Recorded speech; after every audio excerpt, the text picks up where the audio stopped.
Theo was on Joe Rogan's podcast having a full meltdown about how bad this administration has made everything. Our government does not, obviously, is not here to help the people. Obviously. And we can't even keep the TSA workers. They're not even getting paid. And a lot of people online were praising him for his honesty and vocalizing the chaotic anxiety and hopelessness we're all feeling. What do you think is going to happen? You think we're going to be okay?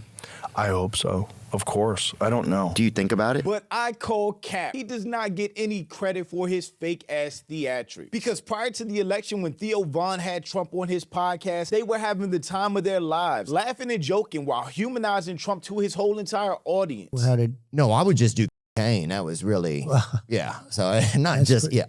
That's down and dirty, right? Yeah, and I mean, it was, yeah. But you don't anymore? No, I don't do it anymore, man, and I'm not doing it. Is it too much? Suddenly, he realizes that he's on the wrong side of history. He's not doing the right thing by speaking out because he has buyer's remorse now. So all this spiraling and yapping that he's doing on Joe Rogan's podcast means absolutely nothing, especially considering that he refused to call out Trump directly. They haven't been helping anybody forever. They're letting f***ing politicians on kids. But I'm Jew. Welcome to the channel. Please like and share the video. Don't forget to sub. Now, let's get into it. Our government does not, obviously, is not here to help the people. Obviously. They've been compromised. That's true. So, are there any rules against when people? But the crazy part is we are working to pay the taxes to keep them doing. It's like, I know. And that starts to make you feel sick. And they're not responsible for any of the fraud and waste. Yeah. This is my problem with people like Theo. They platformed Trump. They promoted Trump. They humanized Trump. They had the time of their lives on podcasts that got millions of views. They helped Trump get elected. They hang around Trump. Theo is still around Trump at UFC events. So you're sitting here calling out the government and saying how bad it is and how it's been compromised and co-opted, but they refuse to call out Trump directly. You can't just blanketly say the government without saying the people in charge of the government. That makes everything he's saying disingenuous because he wants to criticize how bad things are and what's going on, but still maintain a relationship with Trump. You can't do both at this point. And we can't even fucking keep the TSA workers. Dude, I fucking snuck a half handful of goldfish to a fucking TSA worker the other day, the edible ones, just to fucking keep them going, dude, out there. You gave them some goldfish? Yeah, they're not even getting paid. I know. They just started getting back pay. Who's not paying them and why? Trump and the Republicans were refusing to pay TSA agents. They rejected every clean bill to fund TSA that was proposed because Trump was trying to get even more money for ICE, who had already received billions of dollars in supplemental funding. So all of these complaints ring hollow when Theo keeps talking vaguely about a problem or the cause of a problem without calling it out directly. This is Trump's fault. Trump let DHS shut down. Still, it's just, but the fact that that's like a... Crazy. Like that they're the least priority. Like, bro, flying is fucking super important, you dummies. Yeah. You want to keep the economy going? You got to let people fly around. They got shit to do, man. Who's the dummies, though? Trump, MAGA, Republicans are in charge of the government, but they will not say that. You can't just fucking not pay the TSA people, you fucking idiots. How come you get paid? Yeah. How come you get paid? The cognitive dissonance that we're seeing from these podcast bros like Joe Rogan and Theo that rode that MAGA wave now trying to offer criticism is just really weird to me. At least Andrew Schultz, he doesn't get much credit either because he also platformed Trump, was laughing and grinning with him on podcasts, but at least he calls out Trump directly. At least he says his name when he's offering criticism now. And tweets like this agitated me. Theo is all of us right now. He's not all of us right now because all of us didn't vote for Trump. All of us didn't platform Trump. All of us don't hang around Trump at UFC events. Theo is not one of us at all. This is all theatrical and buyer's remorse. That's all this is. What do you think is going to happen? You think we're going to be okay? I hope so. Of course. I don't know. Do you think about it? I'm confused. I can't believe we went to this war. When we started bombing Iran, I was like, this can't be true. And what about Lebanon now? I know. Israel's... Who impulsively started bombing Iran without congressional approval? It was Trump. He had no authorization or approval to put us in a war in the Middle East, but he did it anyway, following Israel's lead, which is something that other recent presidents have managed to avoid doing. But Trump did it. And if any of those other presidents would have done the same thing, they would be calling them out by name directly and saying how terrible they are. Invaded Lebanon. Yeah. Yeah. And it's like, just fucking stop. Like, what do you need? Well, they're trying to, supposedly, they're trying to stop the terrorists. Yeah, that's crazy, though, if you're the fucking terrorist. You know what I'm saying? Like, if you want to stop them, fucking stand in front of the fucking mirror. Start there. Theo Von also needs to stand in front of the mirror and admit that his participation and support of Trump, of MAGA, of this administration is how we got here in the first place. All we're seeing from this podcast and these clips is a guilty conscience because he knows it. I think that's one of the things that they were just attacking recently. Like, we were dropping bombs on them recently. I don't think we're over there doing that for ourselves, though. Doesn't seem like it. Doesn't seem like it's in our best interest. You know? Why do you think? Then what is it that like Israel holds over America that we do those things? Well, first of all, there's a lot of people that donated to the Trump campaign that have significant influence over him. Yeah. That lobby for Israel. Right. They finally say Trump's name just to insert other people without blaming him directly. They're very beholden. So that's just capitalism then, right? So IDF uncovers Iran missile megacities. I don't believe anything they say. It's hard to know because this is all AI, right? No, Is this real? it looked like it was, but Is this real? honestly, This looks AI. This shit some ain't of it real. does look AI. But that video of those guys walk right there, Yeah, is real. it's so hard to know these days, man. Terrifying. But I mean, I wouldn't call it he does war, but I you mean what they're doing right now Yeah. in Gaza? Yeah, and this- I'm not the jumping one on in you. Iran is war. That's war. Iran's a real enemy. You know, it's a different. Are they an enemy to America? Well, what they are is the largest country in terms of like state-sponsored terrorism. They're the largest sponsor of terrorism. But also, you got to think why. You know, and this is not excusing anybody for Islamist ideology because it's scary because they want a global caliphate, right? They're radicals. But you got to go back to what happened in that country. And if you go back to what happened in that country, they tried to nationalize oil. Iran was like a westernized country. Girls were wearing miniskirts. Everybody's hot. You seen that video from the 70s of Iran? Yeah, bro. Everybody Tits are looked great. popping. So Just popping. what happened is slowly but surely and quickly at first, because when they tried to nationalize oil, the CIA swooped in and they fucking got that guy out of office and they allowed these Islamic, radicalists to start running the country. Well, that's when They kinda Hezbollah placed started, them. right? I don't know exactly when Hezbollah started, but the point is the country was doing fine before we monkeyed with it. And we monkeyed with it because they were not getting enough of the money from the oil. So it was the British Petroleum Company, I think. As much as I dislike Nick Fuentes, he had a really good breakdown. Israel's at war with all of its neighbors. All of its neighbors start to die. There's war in Lebanon. There's war in Iraq. The government of Libya is toppled. The government of Egypt is toppled. The government of Syria is toppled. Egypt and Jordan are forced to make peace. They become U.S. puppet states.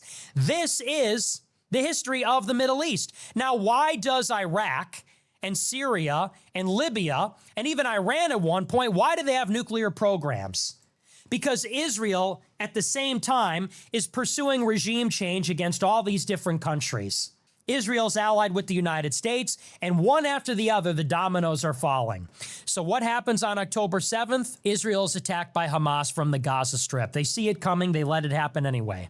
Hamas is sponsored by Iran. Israel uses this as a pretext to declare war against Iran and all of its proxies. Last Thursday, Israel attacks Iran's nuclear facilities, but says we can't do it alone. Missiles are raining down on them. They say, we need help. We're not safe. We're imperiled. We need the United States to help. Tonight, the United States carries out its attacks on Iran. Okay, but back to Rogan. Perplexity, the story of Iran, their government being overthrown, I think it was in the 1950s. So when we see like how it all played out and why it is what it is today, Jesus Christ, you'd be mad too. Yeah. And when you're mad and you're surrounded by bigger enemies that all have nuclear weapons, you don't even have nuclear weapons, wouldn't you be trying to make them? You know what I'm saying? Like, I'm not saying Iran should have nuclear weapons. I don't think anybody should have nuclear weapons. They But definitely Israel should. gets to have them. Allegedly. This is the problem. Allegedly. Everything's allegedly with them. But allegedly they Except have for the them. genocide. They don't officially have them. Right. I don't think they admit they officially have them. And you know who was a big opponent of Israel getting nuclear weapons? JFK. JFK. Yeah.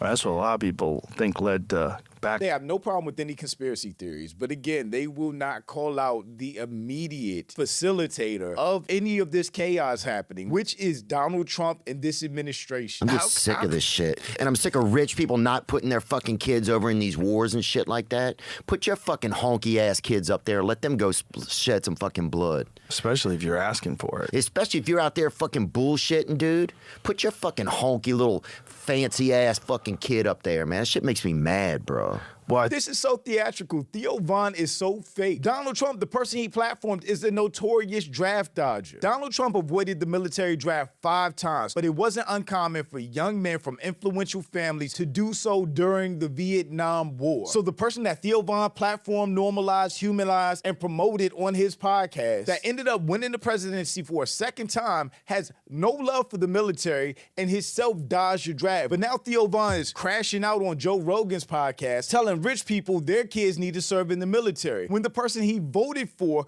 avoided the military by being a rich person's kid. What are we talking about? And then he ends up going with the most common stupid cope that we hear all the time. Both sides are the same. Democrats have been doing the same for years. When we specifically have a Trump MAGA regime problem right now. Things in our lifetime have never been as bad as they are right now from an economic or world perspective. Maybe you could say the Great Recession was really bad, but from a world perspective of how the U.S. stance, how we're looked at, how we've lost all our allies, how we are basically alone in the Middle East fighting a war that we didn't need to be in. This is all caused by Donald Trump and his administration. It's all just a cat and mouse game. People are like, we'll elect the Democrats next time. It's like, but it's all the same shit has been happening forever. They haven't been helping anybody forever. They're letting fucking politicians slurp on kids. All of our fucking money goes to Israel and they're using it to fucking genocide people. It's like everybody is scared out of their wits right now. It's like our religious leaders are afraid to speak out, and it's like because of the cult of Donald Trump. That's why everybody is afraid to speak out, and the people that do speak out end up getting fired. Breaking Hexteth has asked U.S. Army Chief of Staff General Randy George to step down and retire immediately. 100% there was a dispute over a ground invasion, which I responded to very simply. Losing all the most competent leaders in the military is very not good, because it wasn't just him. Breaking Hexteth fires 17 high-ranking military officials, including Army Ground Forces Commander, signaling sweeping military leadership purge. Purge is a good word for it. You know when else that happened? In 1930s Germany, when Hitler was consolidating power. Any leadership that wasn't with him got gone quick. Look at how many names of competent leadership in the military they've gotten rid of. This is insanity. All y'all, both sides of the same people, really got to cut it out. I completely understand Democrats have their issues. I don't rock with everything they do at all. I think they misread the room a bunch of times. I do think they fucked over the black community at times, but it is not this. This is destructive, not only to our country, but to the world as a whole, that we no longer have competent military leadership to stand up to people like Pete Hegseth and Donald Trump. It's a time where it's like Satan is amongst us and our religious leaders are fucking talking about bullshit at the poll. It's just like, what is going... I don't know, man. We got to get you off those antidepressants, son. You're losing your fucking marbles. You think I am? Come hang out with us. Just chill out. I'm here. Joe Rogan got called out a lot for his responses to Theo Von and basically stonewalling him on a bunch of issues and conversations. This is a really weird take from Rogan. All Theo said here was our governments are abusing us and causing us to live in bad conditions. This is one of those takes that is either alarmingly dumb or indicates someone is being paid off. We all know Joe Rogan has been paid off and bought, but so has Theo Von and all the other podcasters that align with Donald Trump. And like I've been saying, we all knew exactly who Donald Trump was prior to being elected again. We had him for 4 years as a president where there was nothing but chaos and corruption. He caused the insurrection when he lost, and we already knew he was best buddies with Epstein. But these people platformed him and supported him anyway. I'm confused. Trump was the president already and did a bunch of messed up stuff, like illegally bomb Iran, and you had him on your show, and instead of asking him why he raped children, you laughed about wokeness. My point exactly. Trump is who we always knew he was. Last night, you watched the President of the United States ramble about a bunch of nothing. Remember when America used to be respected? I mean, we went from JFK saying that we go to the moon not because it is easy, but because it is hard, to whatever the hell that was last night. So let me give you a rundown of what happened. He offered no plan on how to end this conflict, no plan on how to reopen the Strait of Hormuz, no plan on how he's going to stop the war that he's waging on your wallet. So without any of those things, this is what it looks like for you. Your gas prices will increase, and so will diesel and jet fuel. We know that when those things increase, so does inflation. The food we eat, the clothes we wear, all of it travels on planes and trucks that use diesel and jet fuel, all of which are increasing because of Trump's war in Iran. The longer this thing goes on, the more those things will cost. So instead of talking about how he was going to fix it, or even giving us an ounce of an inkling that he knew what he was talking about, it was like sitting back and taking your girl to some type of Thanksgiving and having your drunk cousin come up and literally embarrassing you in front of everybody. It's absolutely pathetic. The world is laughing at us. However, none of this, and I mean none of it, should surprise you, because this, my friends, is what happens when you've got an idiot in the White House. We knew exactly who Trump was and what would happen if he got elected again. Joe Rogan and Theo knew who Trump was, but they did not care. They platformed him, promoted him, supported him, and still hang with him till this day. So Theo complaining about how bad things are without calling out Donald Trump makes everything else he's saying holla. They are part of the problem. But shout out to my channel members. Thank you so much for supporting, and thanks for watching. Y'all let me know what you think about all this in the comments. Also, make sure you check out the next video, and don't forget to follow me on Instagram for behind the scenes and life stuff, and I'll catch you next time. Peace.